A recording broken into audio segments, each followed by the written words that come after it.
Welcome to the Breadwinners. I'm your host, Rachael Ellison. This week, we're delving into the concept of impact within the shift model. Impact is about making meaning and measuring results and focusing on what truly matters.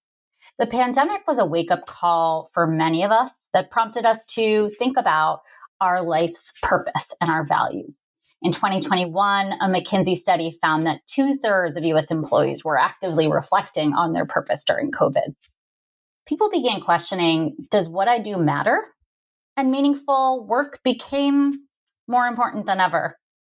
When we see the impact of our work, it can be truly transformative. One study showed that even brief interactions with satisfied customers can instill a sense of purpose in employees and enhance performance. So it's important to appreciate and articulate why we are at work. For companies, for ourselves, for leaders. And when we have ineffective policies and practices, it makes sense, given the shift in our perspective, that we can feel really disconnected from each other. When leaders prioritize their opinions about how work should work instead of data-driven indicators, it gets in the way of employees being able to trust that they are in an environment that prioritizes meaningful things.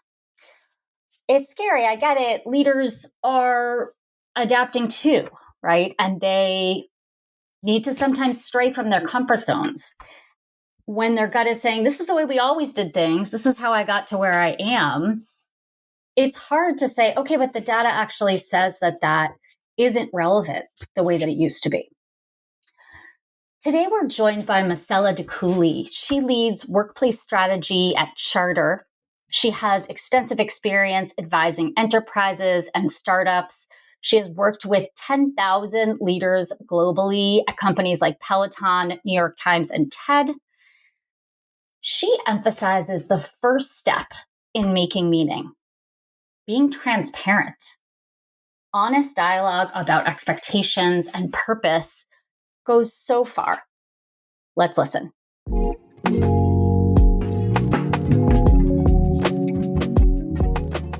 Hi, welcome to the Breadwinners. Today we're going to be talking about impact. In our ever-changing work environment, understanding and maximizing impact isn't just about enhancing productivity. It's about redefining success in a way that values both organizational goals and individual well-being. So to discuss this with me today, I have the wonderful Massella Dukuly. She is a workplace strategist who has served as a trusted advisor and coach to established enterprises and high-growth startups. As Charter's head of workplace strategy and innovation, Massella brings experience and insight from her time as a leadership trainer. She has an MBA in leadership and organizational change and has trained over 10,000 leaders globally at companies like Peloton, New York Times, TED, and more.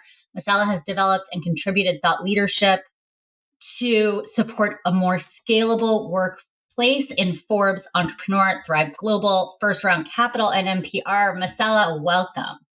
Thank you so much for having me, Rachael. How are you? I'm doing good. I'm excited to chat. This is such a treat. Me too. Yeah. So one question that I'm asking all of my interviewees and that I'd love to hear from you, when you think about what's gone on over the past couple of years, what word or phrase would you use to describe the transformation that you've seen? Yeah. Well, it's been a very big change. I mean, I think what comes to mind for me is seismic shift. It feels like the ground beneath us has been forever changed. And I think just the way that we think about work, the way that we do work, where we work, how we work has really evolved, and it's going to definitely frame the future. And we see that not only just like at work, but in generations that are showing up in the workplace. Like for the very first time ever, we have 5 generations in the workplace. And even with less generations in the workplace, it's complex understanding one another. Human beings are not always easy, even if it feels like simple in theory. And so knowing that just like the philosophy around work has evolved means that so much has to change. And so I think it's really about us getting our footing in the new world of work or the future of work, whatever way you want to put it. Yeah. One of the things that kind of prompted me to do this mini series is kind of thinking about, are leaders really seeing, in your opinion, are they seeing that it's been a seismic shift? Because I think there are leaders who I see really forward thinking, looking at how to do things differently. And I think there are those leaders who are like, hey, just come back to the office. It's been a shift, but like, we'll just shift it back. And then it won't be so seismic anymore. So what's your thought on that? Yeah, I think you're going to have a mixed bag. I think the average person recognizes that things have changed. But when I see hesitation or I see somebody, a leader saying, oh, just come back into the office, it's no big deal, usually there are other stakes that are sort of grounding that perspective. Sometimes and often it is financial. So in their mind, I can guarantee the outcome that I'd like, which generally is what this looks on a balance sheet or how my board responds to me, if I can just control the variable that seems to be so different, which is like, great, I've got you in the office, and so therefore this must be working. And we know for a fact that it wasn't necessarily working before. It was just Right. what people are used to. And so, I think the average person gets it. And I think that even if you are fighting it, you may understand or you may know that something has to give, but the question is like, at what cost? And we're running into that a bit for some people. Yeah. Yeah. When you think about, so it leads me to think about workplace well-being. I think when we talked earlier, I told you about a conference that I went to where I saw the stats that by 2030, the mental health crisis alone will cost in productivity losses, in mental health provider costs. It'll end up kind of being somewhere in the neighborhood of $6 trillion globally, right? Like that's the numbers that we're talking about. But I think it was the first time that I had heard real concrete numbers that would scare leaders mentioned are related to well-being. Yeah. We'll back up a little bit and talk about what well-being means to you generally. When you think about workplace well-being, and we've talked about kind of beyond the yoga and the meditation and beyond mental health alone, what does it mean to you? How do you understand that term? Yeah, I mean, you're spot on. I think that when I think about that number, just like thinking about grounding $6 trillion in an answer in my mind, I think it's evidence to show that well-being is way more than just physical health and wellness programs and even mental health programs. It's way more than what we've already provided. This is a holistic concept that really encompasses employees' emotional, social, financial, and professional well-being, in addition to mental and physical health. Like we are looking at the full spectrum. And it makes a lot of sense just because what we're seeing pretty consistently is that there has been a lot of failure on the side of the public sector. We see the government literally like making it harder for people to have childcare, making it harder for people to have access to like the care and the health offerings that they need. And ultimately, that means that people are saying, well, okay, well, who's going to help me? And they're looking at their workplaces to be able to show up and do those things. And there's a question, of course, I'm realistic here in that we have to kind of figure out what is your workplace's responsibility. But it's just important to know that it is now beyond what has been the historic case. It is beyond what seems obvious. Like we have to be thinking very big picture. And fundamentally, what's also important here is that it's going to be impossible given the sort of integration of the way that we live today. And when I say the way that we live, just even think about social media, right? Like maybe 20 years ago, 30 years ago, even 10 years ago, sort of like people took in what the media gave them. People took in what their workplace gave them. And now there's more of a push and pull. The dynamic of the relationship is way more You give, I take. And so people are negotiating in their minds every single day. It's impossible for them to leave who they are, what matters most to them, what's happening in their lives at the door, at the screen when they come to work each day. So overall well-being is going to very much impact how they perform, how engaged they are. And if we want to support employee well-being, we have to consider all of the different facets of their life. Again, how much of that and how much can we actually realistically give from a cost perspective, from a resource perspective to that? I'm not saying that leaders, managers are like meant to be people's therapists, but it is a much more overwhelming and strategic initiative than I think it's ever been before. Yeah, I think that's so true. I think there's a lot to tackle, right? I mean, I think this has always been the question and something that we've talked about on the Breadwinners for years. I mean, one of the reasons that Jennifer and I got together in this space was because we were sort of fascinated by the interplay of work, family, policy, and what was going on in organizations, right? And how they came together. I think it's wonderful that we've gotten to this point that folks have really kind of seen that they need to be caring for themselves in a way that's more holistic, that they need to be asking for these things of their employer if the government's not going to provide it. I mean, I think that's progress, right? But one of the things that we're talking about here, as we say, kind of, we don't know where the parameters are, is for the employers to give that kind of support, wherever they draw the line, right? Wherever they think makes sense. How can employees see what they're giving back to the company? And by that, I mean impact, right? Like what is their, it is an exchange between an employer and employee. So what's your feeling about the role that impact plays? Like what the organization learns from employees and what they contribute? Yeah, I think that's a really good point. I think it's interesting because when you hear the word impact on surface level, I think it's assumed or presumed that we're always thinking about it. And it's just really important to acknowledge that that hasn't actually been the case. I think as a society, especially Western society, we have a tendency to really hyper focus on productivity. So I was here for 12 hours and therefore I was working hard. Like that's how we even think about the office, right? There's this sort of button chair mentality. And in reality, I think this shift to using impact as a metric and also approaching it with a fine-tooth comb, meaning that people are really thoughtful about what impact means. What am I truly contributing to this task, this organization, my team? And then on the flip hand, what am I contributing to my family, my life, my bank account? Like things are going to have to sort of meet up.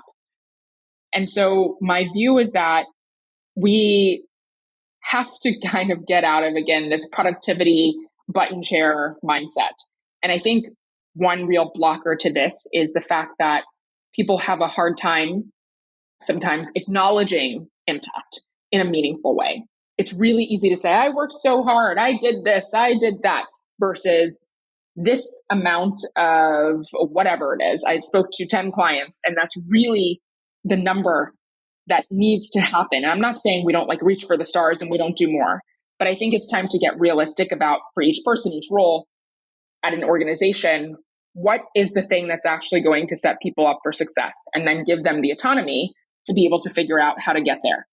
Obviously, for newer or younger employees, sometimes that autonomy takes time, but I think it's ultimately the goal. And if we're focused on impact, then I think flexibility is actually much easier to approach and to discuss and to navigate, because people are clear on what the end goal is, not just I'm like putzing around and hoping that I look busy and hoping that I'm like nailing the target. Absolutely. I mean, it's so interesting, even saying like productivity butts in seats for 12 hours. Like, as I'm thinking about that, I'm like, no.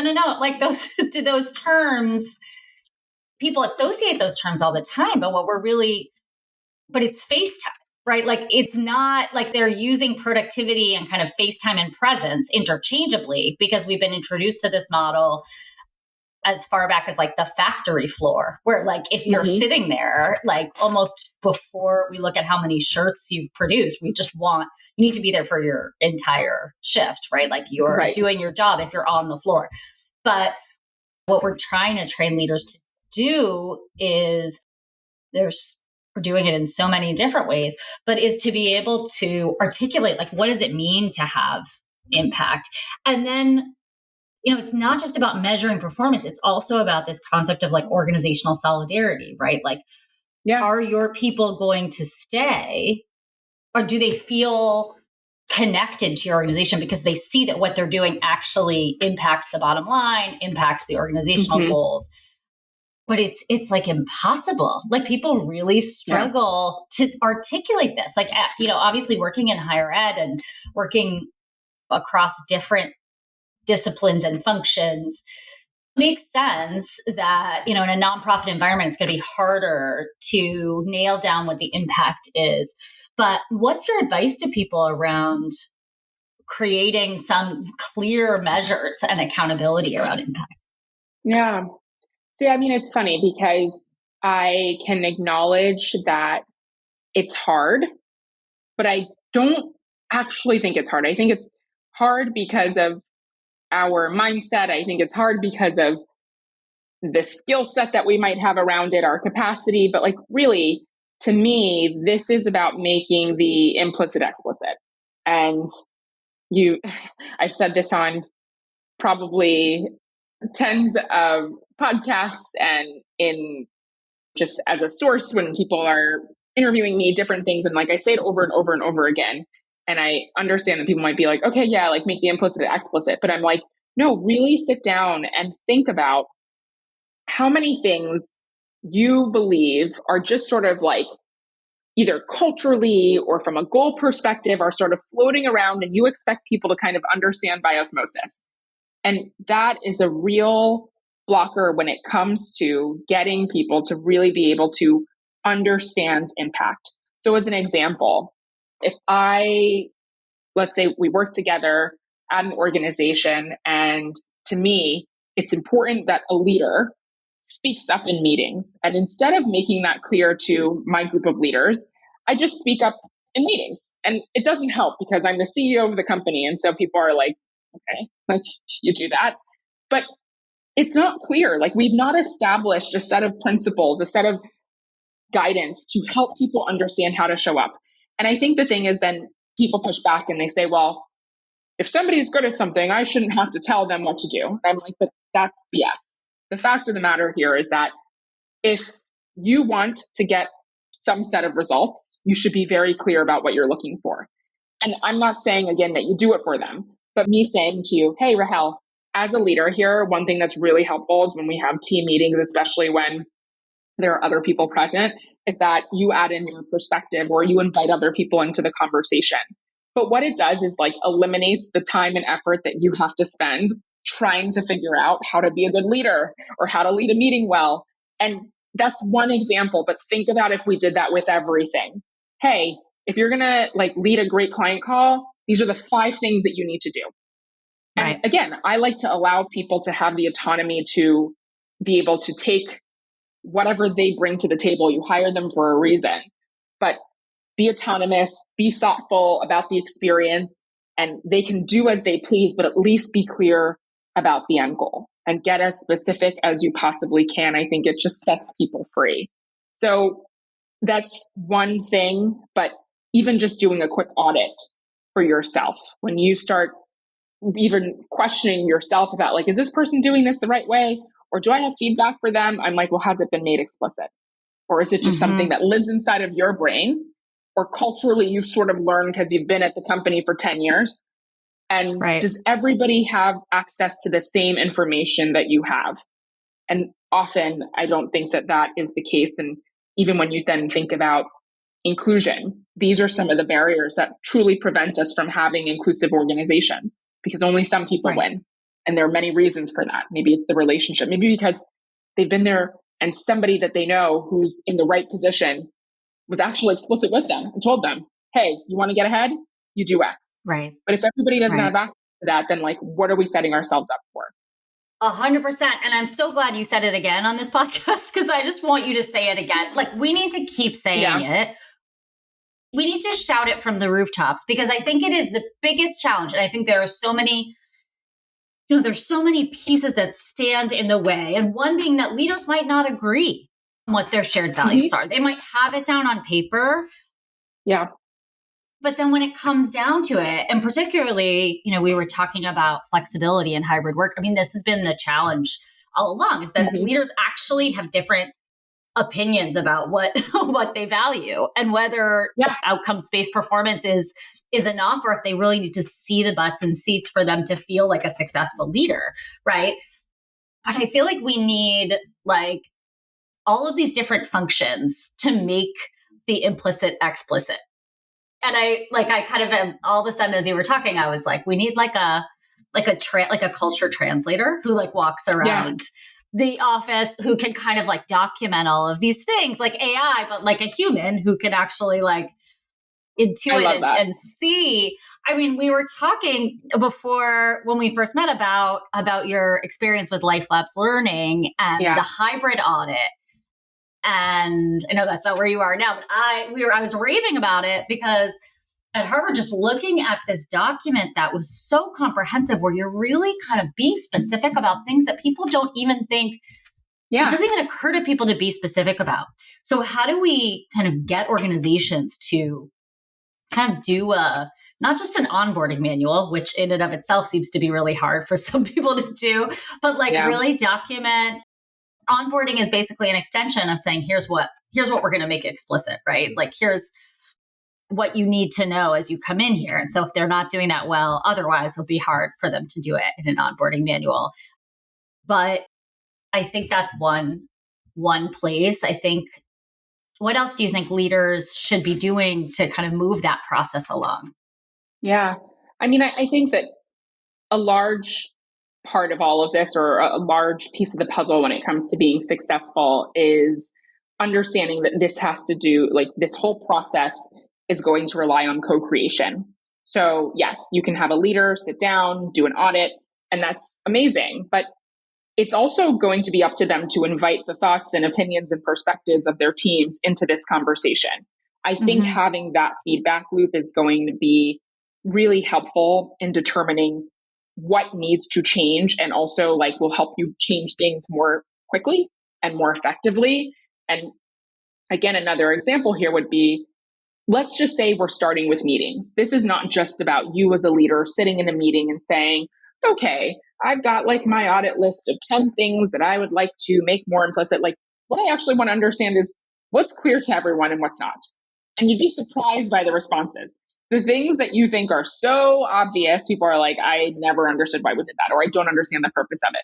And the other part of why it's so great to hear from others and really bring them into the fold is because then they are co-facilitators on this journey with you. It is much easier to uphold a culture that is going to be effective when everyone sees that they have a role to play or they are part of it.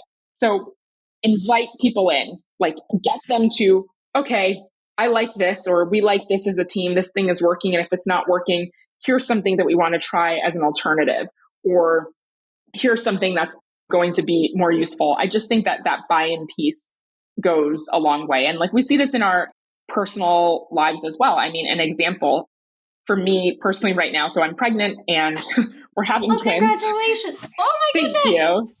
Oh my God. It's a lot of exciting. Wow. Wow. Like, congratulations. Sidebar. We'll come back to that. Yeah, and we'll come back a lot of lessons learned. But right now, it's funny. It's like I'm in the process of kind of trying to, I'm trying to pick the right word here. I'm trying to sort of pass on information that lives in my brain about our home and just the way that like I like things done, or the way that I think things should be done to kind of keep us moving, like my responsibilities, over to my husband in a way that feels meaningful, knowing that like we're really going to have to take on these two things. And there are the things that he does and he does well. But it's funny because I realize like I'll get aggravated, like, why didn't you do this thing? Or how come you didn't do this? Or whatever. But the reality is like, I'm aggravated about how he's done a thing, mainly because how it's done lives in my head. And so sure, I can sit there and write him a manual, like, this is how you properly load the dishwasher. And this is how you like all the things that like would irritate me if I saw it. But the reality is like, he has to have some ownership over this. And so I'm like, hey, here's how I've done it. This is like what's worked for me. And I want you to not feel like this is like my guidebook. I want you to know, like, of course, this task has to be done if I'm like incapacitated and not able to like do it myself. And if the outcome is X, like if this is the explicit goal, like what would make this easier for you? And so there's just a lot of conversation happening around things that I hope will save us a lot of time and energy and my personal frustration later when I'm like, yeah, he did do the thing that I asked him to do, but he didn't do it the way that I liked it. And I think those types of dynamics happen very often in the workplace. So it's been a journey, but I've learned very quickly that like bringing him in on it rather than like just prescribing the right way is way more effective. Yeah. Well, so I have so many thoughts about that. Obviously, as someone who's been focusing on work family stuff, I love that you're setting yourself up at this early phase with your partner to share responsibilities, because this is when it starts, and if it doesn't really get cemented in the way that it needs to at this phase, it's real hard to get back. People have to work on it. So this is exactly the right time. But to borrow from that example and sort of the illustration, I think what's interesting is to think about your partner and kind of his understanding of his impact, right? So like he's taking instruction, right? And he's listening to you and he's hearing, and then like for him, the impact, the way he's going to measure his impact is by looking at how harmoniously you're running your household together with these two other beings in the mix.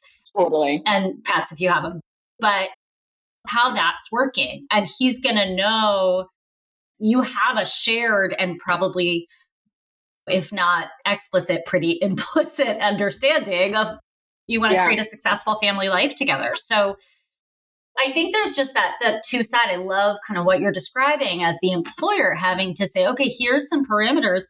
This is what I would like to get done. You can have your creativity, you can have your flexibility, but this is where we need to go together. And then for the employee, this idea of why can't, I farm this out? What's the value in me doing it versus some other candidate they have come in? Like, how do I see the impact that I'm having and recognize the accomplishments? And both of those sides are just so important. I love that example. Yeah. But I think it is that partnership and that co-creation. And you're talking about it. I think what I see and what kind of makes me nervous is this impatience. And I think after a period of chronic stress transition, we're all feeling individually, and leaders are feeling kind of like, oh my God, can we just get everyone back to the office, or like some of them, right? And just like get back to things, which we're just not going to do. We are changed as a workforce, as people. So how do we help leaders with that impatience, and employees? Like, I think everybody's like, can I just do, employees would like to keep doing, not to kind of take too broad a brushstroke, but like keep doing what they feel they've been successful in doing. They feel they're being productive. And leaders just want to kind of have a sense of control back. So what's your thought about that, about helping folks kind of cope with that impatience? Yeah. I think it's important to acknowledge that in times of chronic stress and disarray, it is like so normal to want to be impatient. It is or to feel impatient. It's so normal to romanticize what had been. Even just thinking about relationships that you've had in the past, whether working relationships or family relationships or romantic relationships, like if you are the person who wants to be in it and something feels like it's off, you start saying, but yesterday was fine, or it was great the other, like you're looking at this other thing, maybe not necessarily with a clear perspective. And so I think one, Step one, acknowledge that it's okay that you feel how you feel. No one's like having to rush you to the other side just yet. Two, acknowledge that like whatever feeling that you're living in, a desire for nostalgia, a desire for the past, is probably grounded in some untruths as well. There might be truth to it, but there's probably some untruths. I think it has to be a fair experience. And so this step to me is crucial because it is about the integrity of your argument.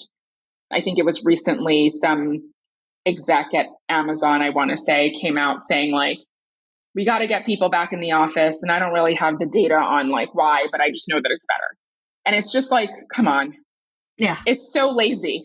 It's so Yeah. lazy. Like, I think people will trust you more or be more inclined to listen, even if you're just honest, even if it seems like it's just like completely ridiculous. I'd rather you say to me, I want you back in the office because we've got a 10-year lease. And that's just what it is. Right. And like, I still wouldn't like want that, but I'd like be like, okay, at least you're honest versus like, it's just better. And I don't know why. And I'm not going to tell you, you don't deserve to know that because now you've changed the dynamics on the relationship. So there's a lot of this is about integrity in your ability to at least have the capacity to understand, okay, I know I want it this way and here's what I want. And I also know this thing, like they don't have to be mutually exclusive. Right. And then I think a third step in all of this is understanding and recognizing that like things are forever changed. Like we are never going back to what used to be. I think that really helps in this journey. Like there's never going to be a world where COVID didn't happen. There's never going to be a world where people didn't work from home for whatever period of time. And so knowing that they've experienced that, their brains are changed, their perceptions are changed. You can't just get them to go back to whatever. And for the people who want to go back to that, that's fine. We're not saying that you shouldn't have to, but I think we're looking at just very sort of basic human brain science, psychology. There's new information, and when there's new information, people often have an opportunity to then redetermine their approach or their perspectives on things. And so just very tangibly, like, don't feel bad about feeling what you feel. Acknowledge all of the truths in the situation, even the truths that you don't want to believe. They are real. Your inability to do that is going to prevent you from having productive conversations or arguments or make useful decisions with people who are hopefully relying on you to be logical. Third thing here is to understand that things have changed. They're not going back. And as a result, you're going to have to change with them. That doesn't mean that the change has to happen overnight, but it does mean that you're going to have to make some compromises or meet in the middle somewhere. And I think even if you're just starting with bite-sized little pieces here, you'll get much further than if you pretend it didn't all happen. It is much easier to co-create, to reimagine, to find a way forward when people are being realistic and fair about the reality that they're in, rather than people who are in denial. And again, just another thing to remember here, for those who are feeling impatient, right now we're in a time where employees certainly are, for the most part, maybe like hanging on to a job because the market is maybe not exactly where we want it to be. But I remind people that like the pendulum always swings. And so what you're doing now in this time is going to rear its head later, whether you like it or not. So you might as well start in a place that allows people to understand that you see them as adults, that you trust that they can make decisions. And I think just like it's something very, very practical to wrap all of this up is thinking about doing this in a bite-sized capacity. It's always really helpful to experiment with situations like this. If you are feeling confident that one thing is better than the other, then run a test. Give it a quarter. That way you've all decided, like, we're going to do this together. We're going to work from home for 4 days or 3, whatever way you want to do it. Whatever your situation is, but everybody agrees on what the test is, how long the test is, what the variables are. And after that time, you look at the results and you can use that as data. But if everybody's throwing their separate data, we can all create an argument and get supporting data that works for us if we'd like. but that doesn't mean that we do so harmoniously. Yes.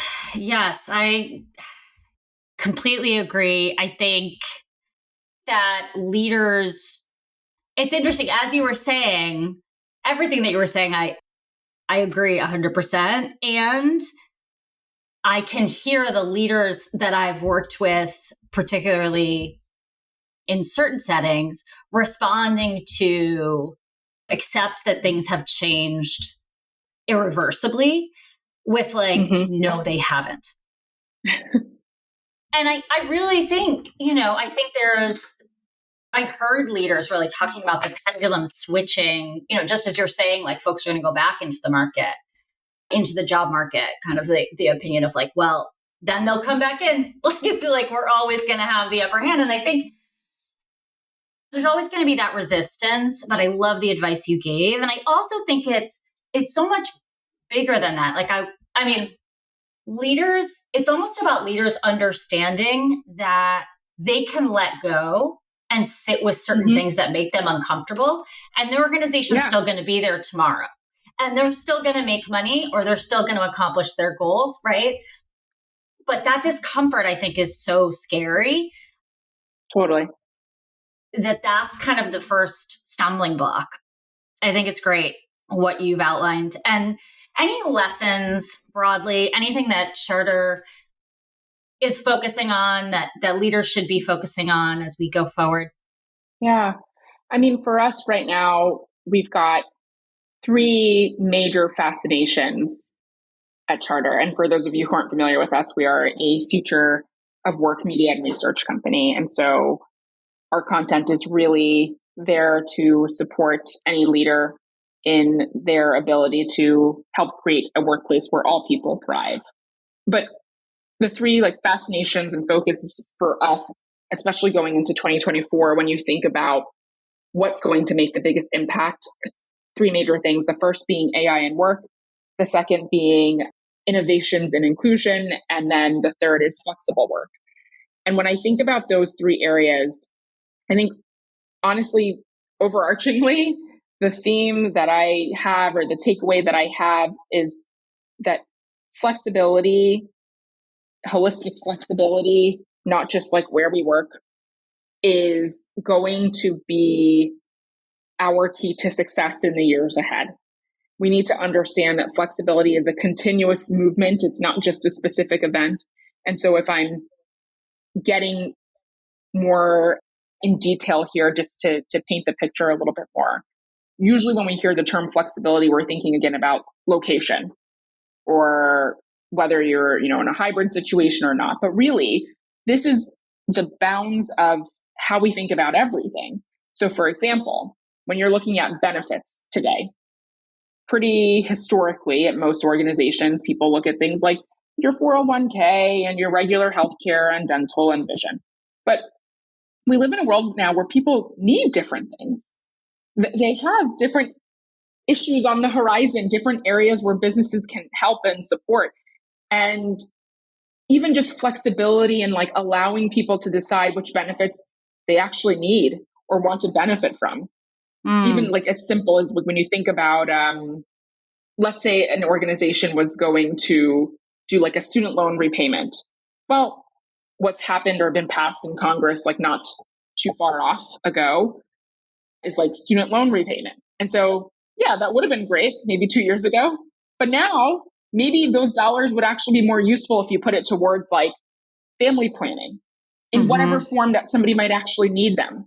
And it can be much bigger than that. It doesn't need to be, but that's just one example to show you, right, that the needs that people have, I'm not going to say that they're evolving as if they've never existed before.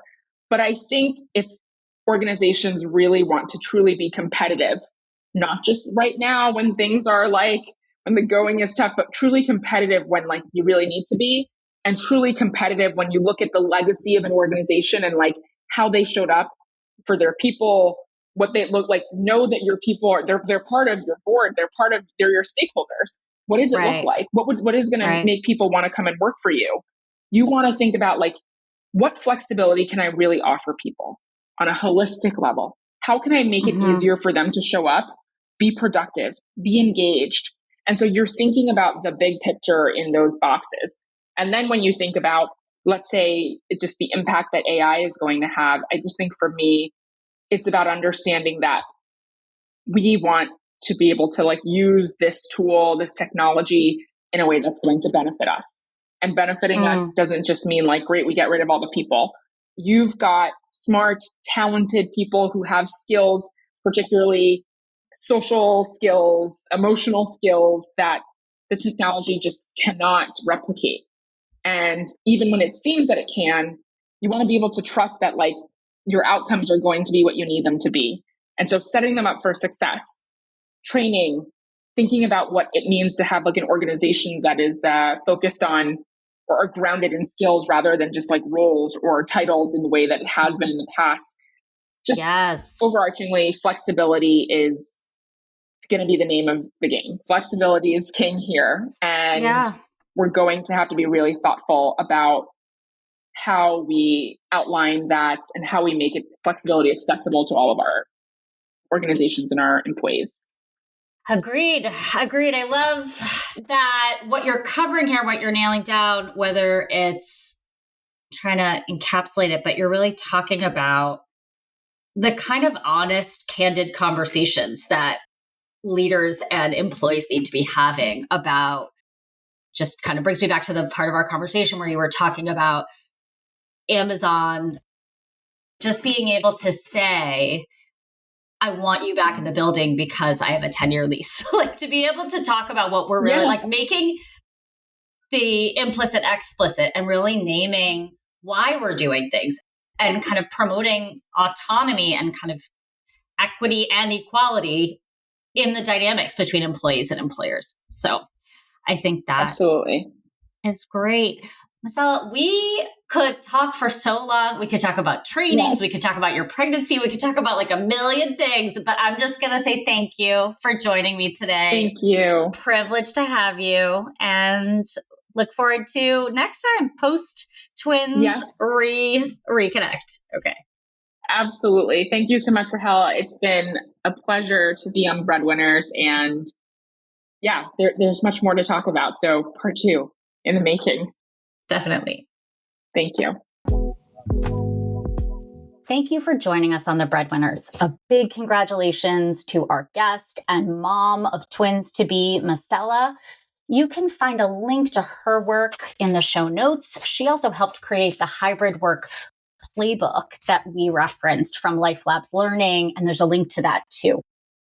In the spirit of impact, we're really excited to announce a free version of the Shift Leadership Assessment. It's confidential, quick self-assessment that gives you concrete tips and resources to help you make meaningful steps forward in the new world of work. Learn more about the Breadwinners at thebreadwinnerspodcast.com and on all major podcast platforms. If you enjoy our content this season, please leave a review. You can also reach out to us at thebreadwinnerspodcast@gmail.com. We love your feedback.